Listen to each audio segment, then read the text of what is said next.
লাখ লাখ টাকার আলু, কি একটা অবস্থা। 2023 সালের কথা মনে পড়ে গেল। আলু কিন্তু এতটুকুই না, আরো অনেক আলু নষ্ট হয়ে গেছে, ওগুলো আবার অন্য অন্য জায়গায় ফেলা হয়েছে। কি একটা অবস্থা একবার দেখেন।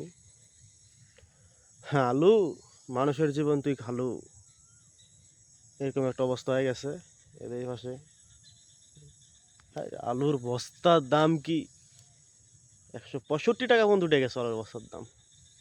এই বস্তায় এখন বস্তারও দাম নাই, আলুরও দাম নাই। 2023 সালে কথা মনে পড়ে গেল। একমাত্র এই পচা আলুটা বাদ দিয়ে সব আলুই মনে করে চলছিল। হায় হায় লোভ, ওই 1 বছরের লোভ দিয়ে কৃষকের হাতে হার কিন। বাকিটা বুঝে নিন। যেমন পশু পাখি মারা গেলে, গরু টরু মারা গেলে মানে তখন জঙ্গলে ফালায় রাখতো, ঠিক সেম কাহিনী হয়েছে। আলুর দুর্গন্ধর চোদনে আলু জঙ্গলে ফালাই দেওয়া হয়েছে।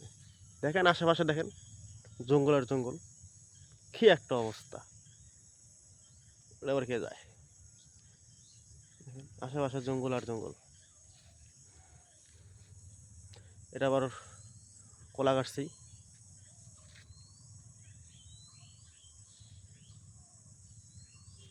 কি একটা অবস্থা, আলু কতটুক নিচে নেমে গেছে।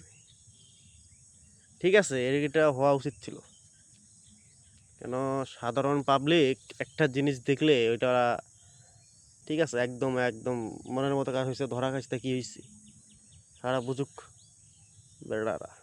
সামান্য একটা বছর আলু দুটো দুটো টাকা নিচ্ছি আর তাই ওদের হয়নি, এবার শোবে।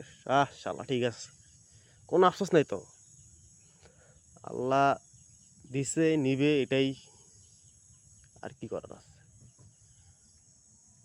আগামী বছর আবার গাড়বো, গাঁততেই থাকবো, দেখি কোন জায়গায় যাই, দেখি ঠিকই দেখা যাক।